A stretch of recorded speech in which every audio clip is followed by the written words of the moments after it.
दोस्तों, income tax की extension आपके साथ ऑलरेडी मैं डिस्कस कर चुकी हूँ। अब हम बात करेंगे जीएसटी की। तो जीएसटी में आप सभी के लिए बहुत अच्छी न्यूज़ है। ट्रान 1 और ट्रान 2 आपको पोर्टल पर अवेलेबल करवा दिया गया है। जैसा कि आप स्क्रीन पर देख पा रहे हैं, ट्रान 1 एंड ट्रान 2 आपके लिए अवेलेबल हो चुका है। 1 अक्टूबर को ये अवेलेबल होना था। 60 डेज़ का आपके पास समय है। अगर आपका फाइलिंग नहीं हो पाया था या फिर फाइलिंग हो गया था लेकिन कुछ मिस्टेक हो गई थी, तो आपके लिए ये बेनिफिट अवेलेबल करवा दिया गया है। अब हम बात करते हैं कुछ इम्पॉर्टेंट एक्सटेंशंस की, जो आपको ध्यान रखनी है कि आपको अभी दी गई है फाइनेंशियल ईयर 21-22 के लिए। सबसे पहले तो आपकी 16/4 की जो डेडलाइन है वो फाइनेंशियल ईयर 21-22 पर एप्लीकेबल है। तो 21-22 के लिए अगर आप आईटीसी क्लेम करना भूल गए हैं तो 16/4 की जो टाइम लिमिट है वो 30 नवंबर 2022 हो चुकी है, यानी कि 30 नवंबर तक आप फाइलिंग कर सकते हैं।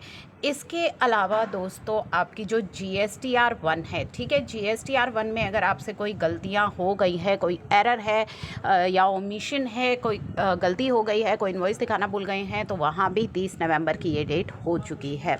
इसके अलावा GSTR 3B में भी कोई एरर हो गई है या कोई ओमिशन है तो उसके लिए भी ये डेट फर्दर एक्सटेंड हो गई है 30 नवंबर 2022 तक।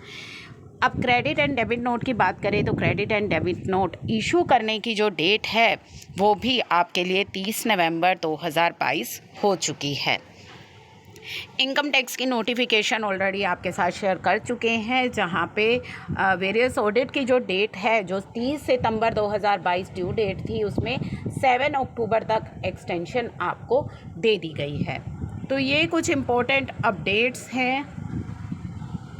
साथ ही extended time limit up to 30th November of the financial year following the end of relevant financial year with such rectification of error or omission is required in statement furnished under section 52 subsection 4 जो आपकी GSTR 8 है, वहाँ भी ये extension आपको दे दी गई है।